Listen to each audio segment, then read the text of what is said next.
Calçadas com boa qualidade são um equipamento fundamental para a mobilidade urbana sustentável. Vejam nessa reportagem agora como deve ser uma calçada ideal, seguindo os padrões estabelecidos pela Prefeitura do Natal. A calçada é o caminho que nos conduz ao lar. Ela é o lugar onde transitam os pedestres na movimentada vida cotidiana. É através dela que as pessoas chegam aos diversos pontos do bairro e da cidade. Por isso, a importância de mantê-la conservada e acessível a todos. No Brasil, diversas leis e normas técnicas federais regulamentam a construção dos passeios públicos. Cada município pode adotar regras específicas. O secretário adjunto de Meio Ambiente e Urbanismo de Natal explica como deve ser uma calçada padrão aqui na capital. Bom, a calçada padrão, ela tem que ter um pedaço destinado ao passeio dos pedestres, no caso que a gente chama realmente passeio, e o restante da calçada, ela fica para equipamentos públicos. No caso, ela tem que ter um piso antiderrapante, tem que ter um piso tátil de alerta delimitando os limites do passeio.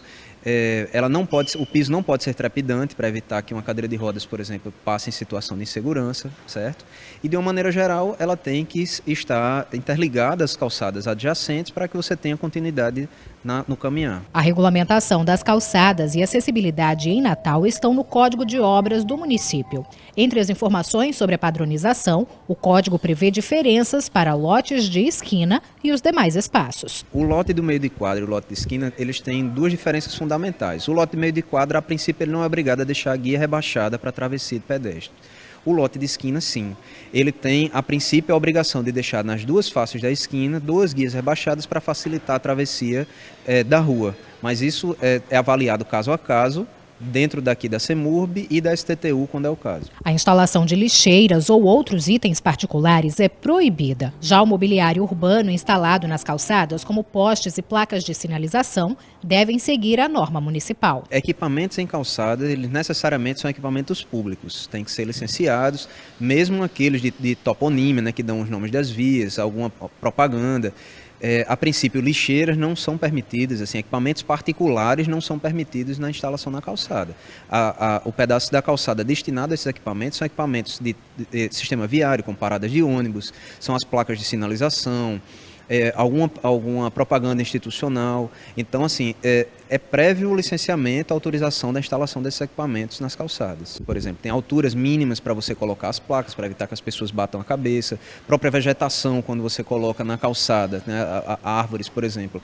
Tem que ter um cuidado com os galhos que se projetam principalmente em cima do passeio, porque o deficiente visual, ele pode ter dificuldade de identificar algum elemento que atravesse na sua rota e venha a sofrer um acidente. Né? Pela lei, o proprietário do imóvel ou terreno é responsável pela construção do passeio em frente ao lote e deve mantê-lo em perfeito estado de conservação. Já ao município, cabe a fiscalização e punição.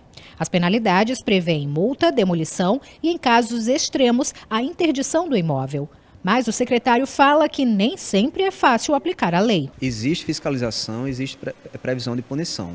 As nossas principais dificuldades, uma delas, por exemplo, é a antiguidade dos imóveis. Tem alguns imóveis que eles são realmente muito antigos na cidade, eles estão instalados em situação de uma época onde não existia o padrão de calçada, onde não existiam normas técnicas, e eles dificultam muito mais a encontrar uma solução adequada tanto para a via pública, no caso, para os transeuntes, né, quanto para o acesso no próprio lote. Que aí nós temos que observar alguns direitos que são adquiridos com o tempo. Enfim, a cidade não é uma cidade de 1 ano, 10 anos.